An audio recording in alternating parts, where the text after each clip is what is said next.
I duped my husband for revenge because I thought he was cheating on me since he would get up to the computer every morning. When I confronted him to ask for a divorce, he confessed he was just taking care of his little farm in Minecraft. If someone had asked me a year ago what my marriage was like, I would have said it was one of those people secretly envy. Alejandro and I had that kind of connection you see in movies. We finished each other's sentences. We knew exactly what the other needed with just a look, and our mornings usually started with his arms around my waist, waking up slowly as sunlight streamed through the window. It was our ritual, our sanctuary, but sanctuaries can be desecrated. And ours began to crumble not with a shout, but with a silent click. The click of our bedroom door closing at 5 a.m., every day like clockwork. It all started about 6 months ago. At first, I didn't pay attention. Alejandro has always been an early riser, but this was different. It wasn't the sound of the coffee maker or the shower, it was a calculated silence. I woke up, not from noise, but from absence. The cold on his side of the bed was like a scream in the middle of the night. I lay still, listening, and then I heard it. The rapid, constant typing on the computer in his study. A sound that became the soundtrack to my loneliness. It was rhythmic, almost frantic, and my imagination ran wild. What could be so urgent at those hours? A secret work project, or a secret of another kind? I tried to talk to him, of course. At first, I did it gently, with that false nonchalance women use when their hearts are in a knot. What do you do so early? Love, can't you sleep? I'd ask him while serving coffee, looking for some clue in his eyes. But he was a wall. Just clearing my mind before the day begins, he'd reply without looking at me, his gaze fixed on his phone. Or worse, it's just my stuff. My stuff. That phrase stuck in me like a knife. Since when in our marriage were there his things that didn't include me? He was building a wall between us, brick by brick, and every keyboard click was a new brick in place. Anxiety began to eat me alive. I became obsessed. I pretended to be deeply asleep when I felt him get up, and I watched him out of the corner of my eye. The way he moved, stealthy, as if he didn't want to wake me or didn't want to be discovered. He would sit in front of the screen with a concentration he no longer dedicated to me. The monitor's blue light bathed his face, giving him a strange, unknown appearance. Who was this man who shared my bed but lived a parallel life before dawn? My mind, desperate for an explanation, could only reach one conclusion, the oldest and most painful of all. Nights became torture. I lay beside him feeling an abysmal distance. He fell asleep immediately. His quiet breathing was an insult to my inner torment. I, on the other hand, stayed awake, staring at the ceiling, waiting for the silent alarm only he seemed to hear. I counted the minutes until he got up and left me alone. I replayed in my head the conversations he might be having. He'd be saying, "Good morning, beautiful," to someone else. Was he planning a future I wasn't part of? Resentment began to grow in my chest, a poisonous weed choking all the good we had. I remember one night in particular. We had had a fantastic day, or so I thought. We went to dinner, we laughed, we made love. For a moment, I felt the old Alejandro was back. I fell asleep with a smile, feeling a glimmer of hope. But at 5 o'clock, the same routine, the same cold beside me, the same door click. That morning, the betrayal felt 1,000 times worse. It was as if he had used me to calm his conscience before returning to his real life, his real interest. I got up and put my ear to the study door. I only heard the typing. There were no voices, no laughter, just that mechanical, impersonal sound that was driving me crazy. And at that moment, I knew. I had to discover the truth, no matter the cost. My search for the truth became a full-time obsession. During the day, at work, my mind wasn't on reports or meetings. It was at home, in that study, imagining what was happening on that screen. I started behaving like a detective in a low-budget film noir. I analyzed his every move, every word, every silence. If his phone vibrated, my heart skipped a beat. If he smiled looking at the screen, I assumed it was a message from her. He started placing his phone face down on the table, something he had never done before. For me, it was a full confession. The next step, inevitably, was the internet. I immersed myself in forums and articles with titles like, 10 Signs He's Cheating, or How to Catch a Cheater with Technology. I read for hours, feeling a mix of horror and validation with each point that matched my situation. Change of routine. Yes, 5 a.m. More protective of his devices. Of course, the phone face down was proof. Emotional distancing was like living with a ghost. Every article confirmed my suspicions, fueling the fire of my paranoia until it became an absolute certainty.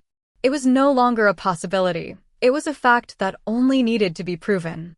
The idea of spying on his things turned my stomach, but I convinced myself I had no other option. This was not an invasion of privacy. It was an act of self-preservation. If he had broken the trust pact, I had every right to seek proof of his betrayal. I waited for the perfect moment. One Saturday morning, while he was in the shower, I slipped into his study. My heart was pounding so hard I feared he could hear it. I sat in his chair, which still held his warmth, and moved the mouse. The screen lit up. There were no passwords. How arrogant, I thought. I started with the browser history, expecting to find dating sites, hotel reservations, or suspicious social media profiles. But what I found left me perplexed. It was full of strange searches, like how to build a nether portal, efficient iron farm tutorial, Minecraft forums. Minecraft, the block game for kids. At first, I didn't understand. Then a sinister idea took hold of me. It was a cover-up. It was obviously a code. Perhaps he used in-game chats to talk to her. He was smarter than I thought. No one would suspect such an innocent game. The cunning of his deception only made my rage grow. I tried to confront him indirectly to see if he would give himself away. One night, while watching a movie, I said to him as casually as I could, "My coworker's son is obsessed with a game called Minecraft. Do you know it?" I watched his face for any reaction, a twitch, a panicked look, but he just nodded distractedly. "Oh yes, I've heard of it," he said without taking his eyes off the screen. His calmness was exasperating. He was a consummate liar. He was able to look me in the eyes and deny the reality I knew to be true. I felt incredibly stupid and naive. The pain turned into a cold, hard anger. I began to see myself as a victim, a martyr in my own home. I looked in the mirror and didn't recognize the woman looking back at me. I had dark circles under my eyes, my shoulders slumped under the weight of suspicion. What had I become? He had done this to me. His selfishness and lies were destroying me. I locked myself in the bathroom and cried silently so he wouldn't hear me. I didn't want to give him the satisfaction of seeing my pain.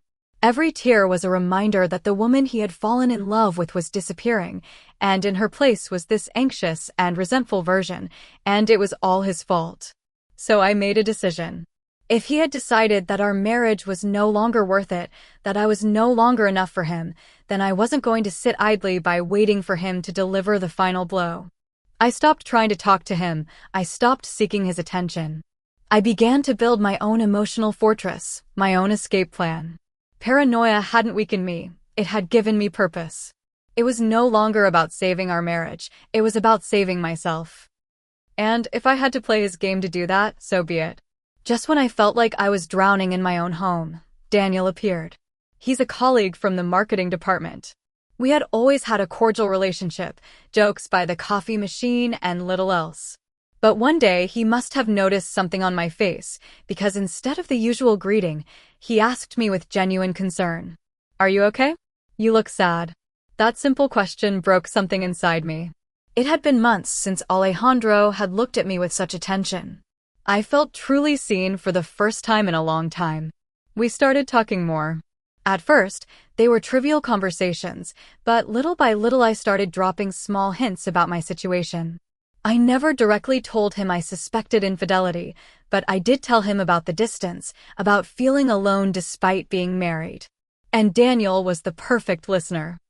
He didn't judge me, he didn't offer easy solutions. He just listened, nodded, and said things like, "Anyone would kill to have a woman like you," or, "You don't deserve to be made to feel invisible." Every word he said was a balm for my wounded ego, a drop of water in the desert my emotional life had become. I didn't realize how it was happening, or perhaps I didn't want to realize. Daniel's attention became my drug. I eagerly awaited his good morning messages and our coffee breaks. He made me laugh. He reminded me that I was a desirable and interesting woman, something I had completely forgotten. I convinced myself it was just a friendship. I wasn't that kind of woman, but deep down I knew I was playing with fire. And a part of me, the wounded and furious part, wanted to burn. I wanted to feel something, anything other than that icy emptiness Alejandro left me every morning. The night everything changed, the atmosphere at home was unbearable. Alejandro had come home late from work, barely greeted me, and collapsed on the sofa to watch a football match. I tried to sit beside him, to start a conversation, but his answers were monosyllabic.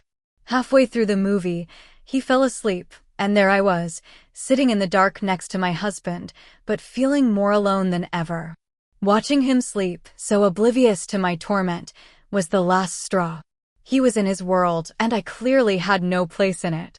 It was a rejection as clear and resounding as if he had shouted it in my face.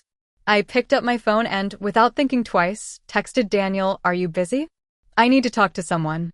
His response was immediate. "Where are you?" "I'm coming to get you."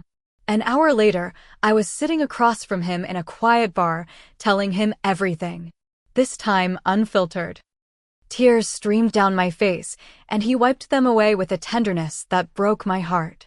He told me I was strong, that I was brave, and that Alejandro was an idiot for not realizing what he had. And I believed him. I clung to his words like a lifeline. What happened next felt inevitable, like the logical end of a story that had been writing itself for months. It wasn't a premeditated decision.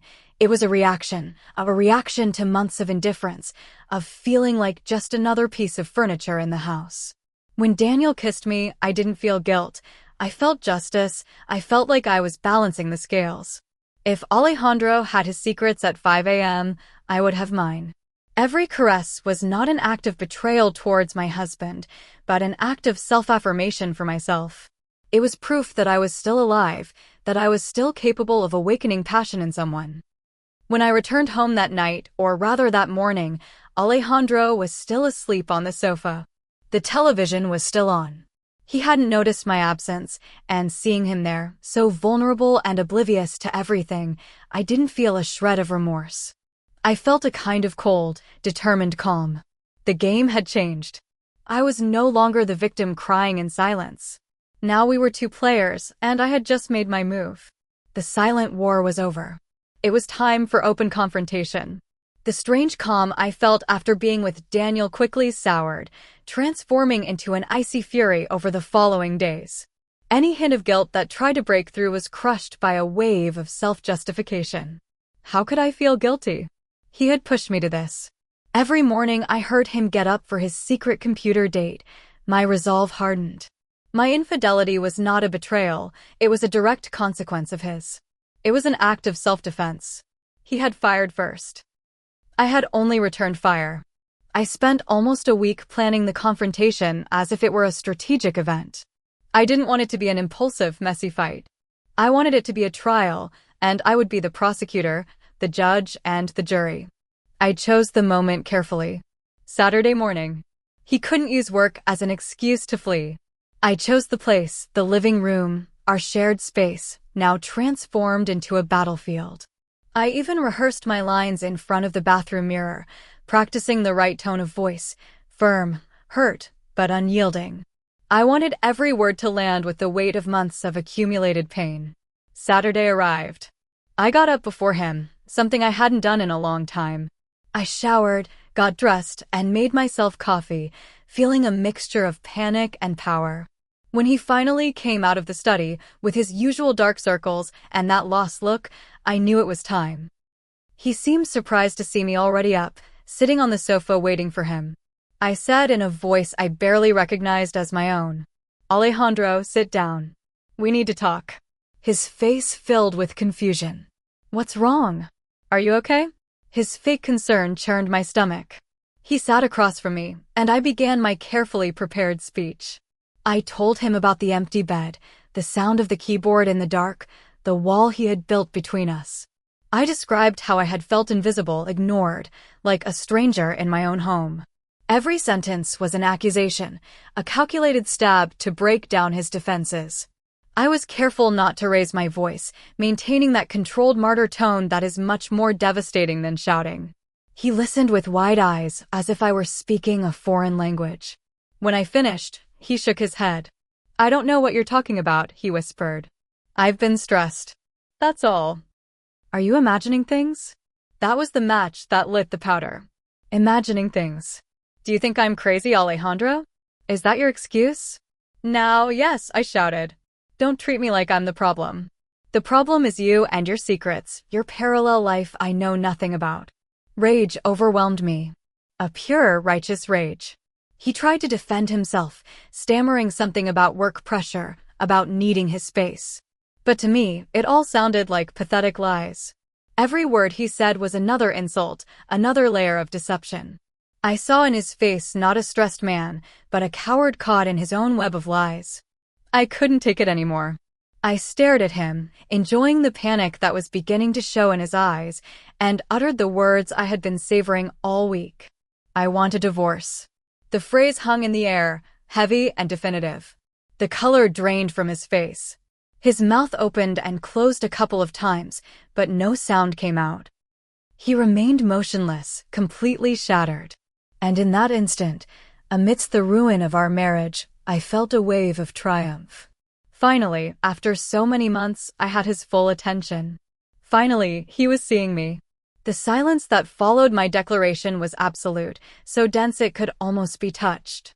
Alejandro just looked at me with an expression of pure shock and pain. It was as if I had hit him physically. He started shaking his head very slowly, whispering over and over again. No, it can't be. There's no one else.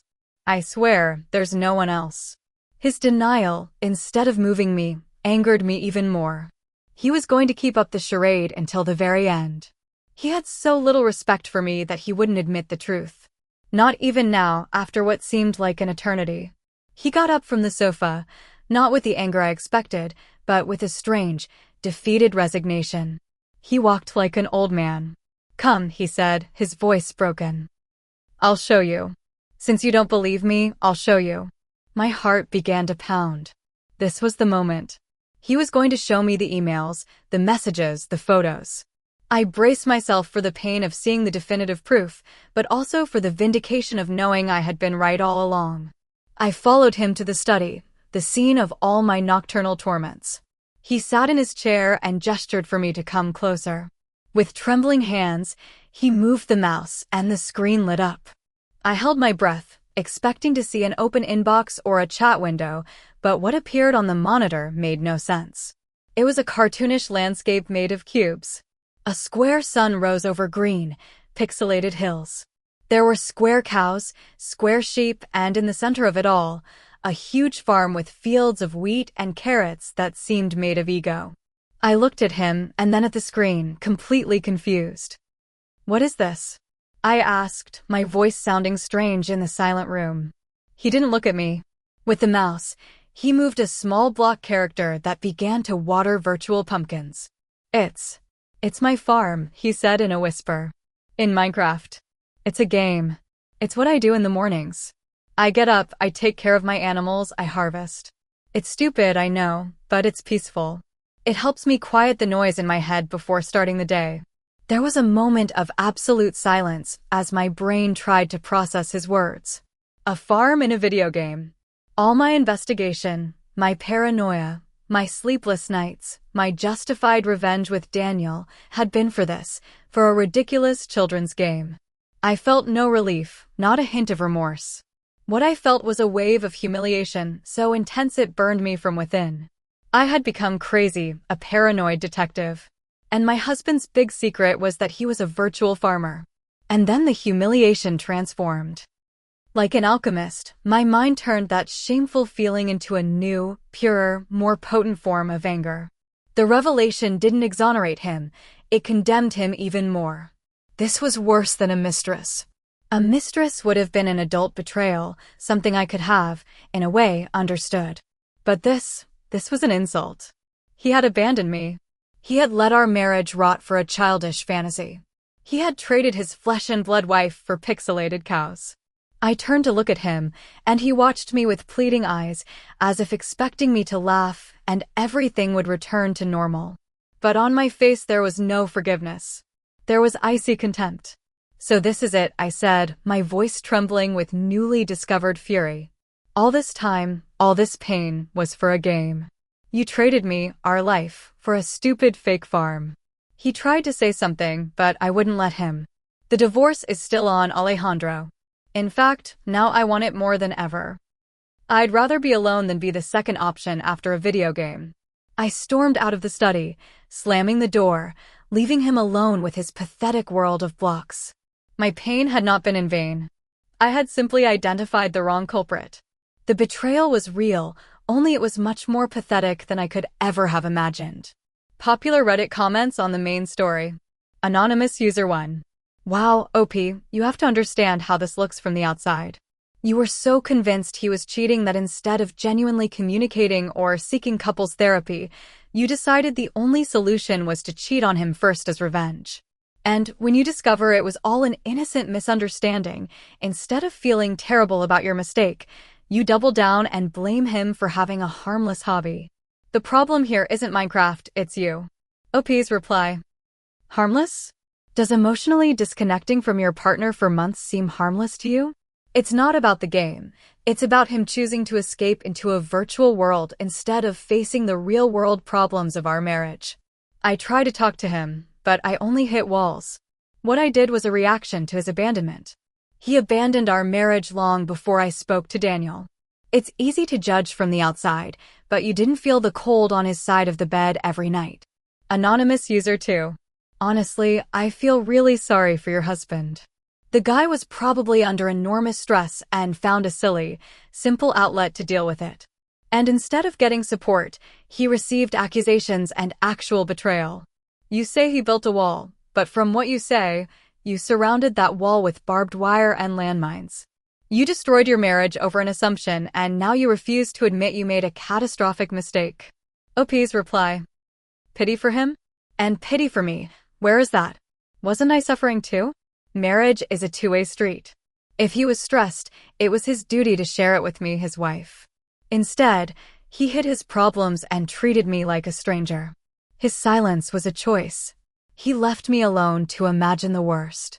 And frankly, what I imagined was almost less insulting than the truth. His childishness was a much greater disrespect. Anonymous User 3. The logical leap you make is fascinating. You go from, "my husband has secret behavior," to, "I am justified in having an affair," without passing go and having an adult, direct conversation. And now your justification is that his hobby was pathetic. What if instead of Minecraft, he had been getting up at 5 a.m. to write a novel or meditate? Would you have cheated then too? Your need for him to dedicate 100% of his existence to you is the real red flag here. OP's reply. It's not about him having a hobby. It's about the clandestineness. It's about him lying to me by omission for months. If he had been honest and told me, "Look, I feel overwhelmed and I need this silly time for myself," the story would be different. But he didn't. He left me in the dark. He created the atmosphere of secrecy that destroyed everything. And yes, it is pathetic. We are adults, not children hiding to play games. His lack of maturity in communicating is the root of all this, not my reaction to his behavior. Update 1. 2 weeks have passed since the day of the Little Farm discovery. 2 hellish weeks. As expected, living under the same roof became impossible. The air was so thick with unspoken accusations and pain that it suffocated me, so I packed a suitcase and temporarily moved into my sister's guest room. I thought I would find refuge, a place where I would be understood. How wrong I was. My sister, instead of giving me the unconditional support I needed, subjected me to constant interrogation. Are you sure? Don't you think you're overreacting?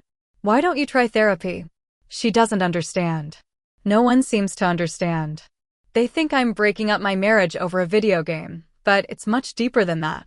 It's about the lie, about the secret. I've talked to Alejandro on the phone a couple of times, or rather he's called me. His voice sounds hollow, like that of a man who has lost everything. The first call was a disaster. He cried. He told me he missed me, that the house felt empty, and that he didn't understand how we had gotten to this point. I remained firm, cold. I repeated that his choice to live in a fantasy world instead of our marriage had consequences. I wanted him to understand the depth of his betrayal, that it wasn't just a game. The second call, last night, was the worst. He was a little more composed, but his voice had an edge of desperation. He asked me the question that everyone seems to think is so revealing. Why? Why didn't you just tell me you felt alone? Why did you have to do what you did? The audacity of that question took my breath away. Now it was my fault for not communicating better. It was laughable. Anger rose in my throat. Talk to you, Alejandro, I replied, my voice dripping with sarcasm. How was I supposed to talk to you? Was I supposed to send you a messenger raven to your block castle or leave you a note pinned to one of your pixelated trees? You were a ghost in our own house. You preferred watering virtual carrots to touching your own wife. I tried to talk to you hundreds of times, and you only gave me evasions and monosyllables. Don't tell me now that the problem was my lack of communication. His silence on the other end of the line was my victory. I knew I had hit him where it hurt most. In his pathetic excuse. To make matters worse, my supposed savior, Daniel, has turned out to be a monumental disappointment. After the first week, when he realized this was serious, that a real divorce was on the table, he started to distance himself. His messages became shorter, his calls less frequent. Finally, we had an awkward conversation in which he told me that this is more complicated than he thought, and that he didn't want to get involved in a messy divorce. Seriously, after all his whispered promises of telling me I deserved better, he abandons me at the first sign of real trouble. So here I am, in my sister's guest room, feeling more alone than ever. My husband betrayed me with his childishness. My family doesn't support me, and the man who made me feel alive again has proven to be a coward. It's as if the entire universe has turned against me, but this doesn't weaken me. On the contrary, it reaffirms my decision. It shows me that in the end, the only person I can count on is myself. I am the victim in this story, abandoned by everyone. But I will survive. I am stronger than they all think. Popular Reddit comments on Update 1. Anonymous User 4. Up. Your husband asked you a perfectly valid question, and you twisted it to sound like an attack. He was asking you why your first reaction to feeling lonely was to have an affair instead of sitting him down and saying, "Hey, this isn't working. Either we talk seriously or this is over." You're using his poor communication as a blank check to justify the worst possible betrayal. And the Daniel thing was predictable. He was just a vulture preying on a vulnerable situation. OP's reply. Twist? I didn't twist anything. I exposed the hypocrisy of his question. He accuses me of not communicating when he was the one who shut down all avenues of communication first. It's a classic gaslighting move. Create a problem and then blame the victim for their reaction to the problem. And yes, the Daniel thing hurts, but it only proves my point. In the end, I was left alone long before I did anything. His cowardice doesn't erase Alejandro's initial abandonment. Anonymous User 5. His silence on the other end of the line was my victory. That sentence says it all. You're not looking for a solution or understanding. You're looking to win. You want to punish him, make him feel as bad as you felt. But what you don't understand is that in a divorce like this, there are no winners. He lost his wife, and you lost the opportunity to act with a minimum of integrity.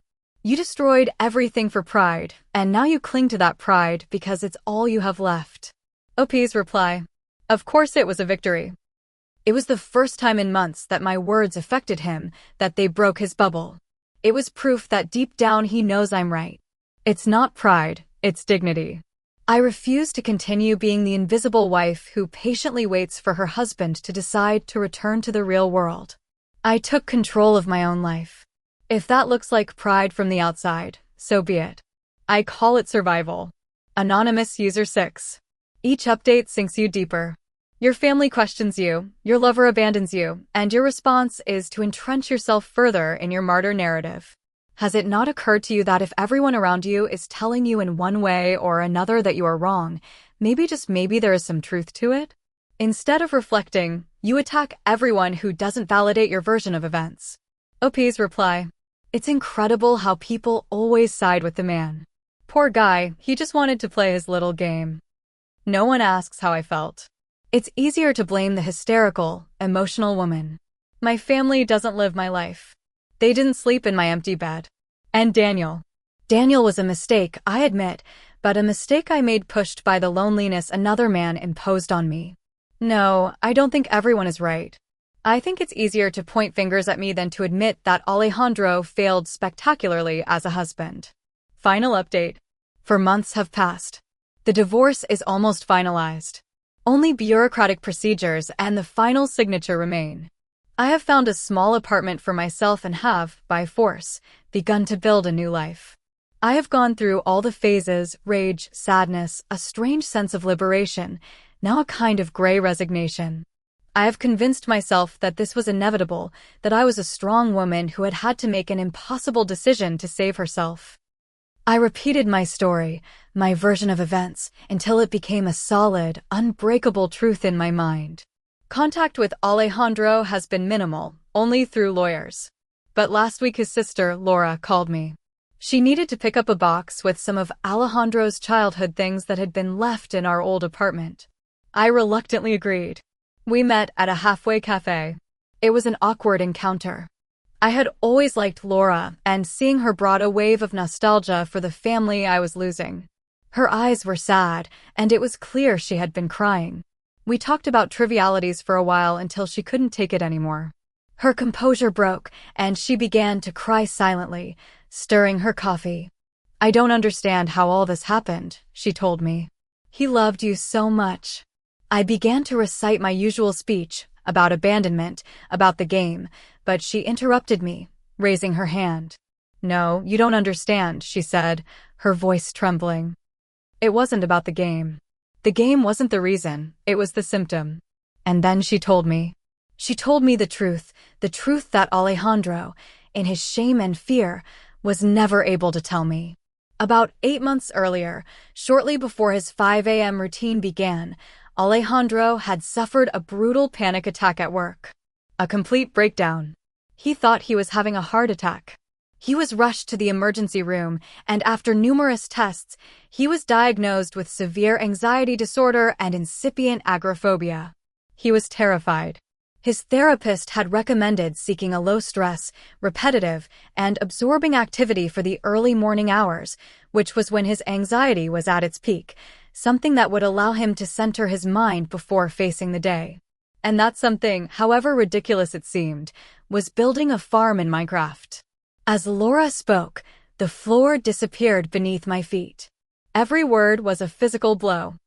The shame he felt, the fear of appearing weak before me, his wife, his inability to find the words to explain what was happening to him. Everything clicked into place in a horrible, devastating way. The man I had accused of being a selfish child was actually a terrified man silently fighting a battle I didn't even know existed. I, who had complained about his wall, didn't realize that he was trapped behind that wall, not hiding from me, but from his own demons. For an instant, just one, I felt the crushing weight of my mistake. Daniel's face, my pathetic revenge, appeared in my mind, and I felt a wave of nausea.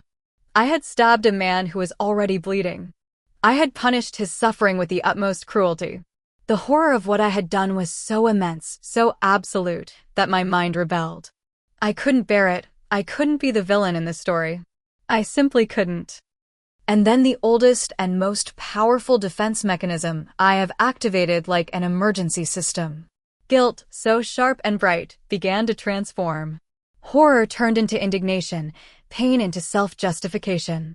The revelation changed nothing, it only made everything worse from a new angle. Because the real betrayal wasn't the game, the real betrayal was his silence.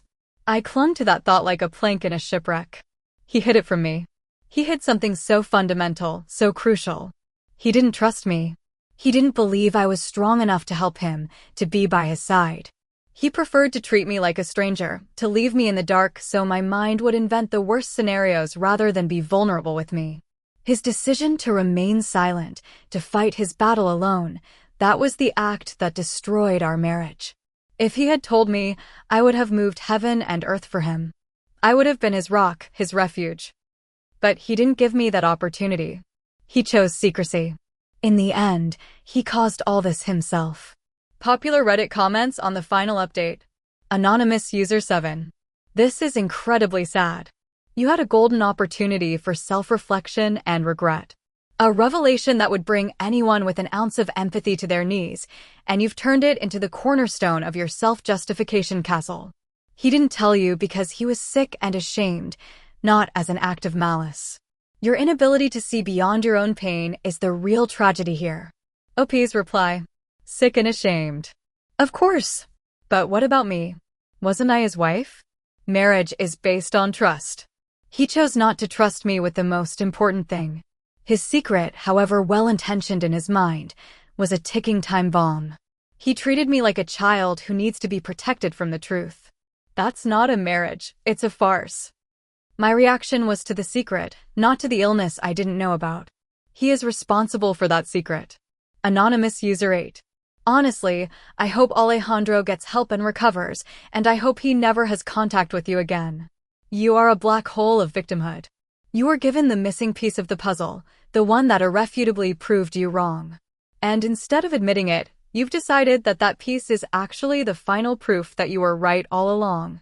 It's mental gymnastics worthy of a gold medal. OP's reply. Thank you for your good wishes for him. I'm also getting help. The help of starting from scratch alone. It's easy for you to judge me and call me a victim, but none of you lived months of emotional abandonment, followed by a betrayal based on lack of trust. My story hasn't changed. Simply the motive for his betrayal is more tragic, but no less real. His lack of faith in me is what broke us. Anonymous User 9. The final sentence is the key to everything.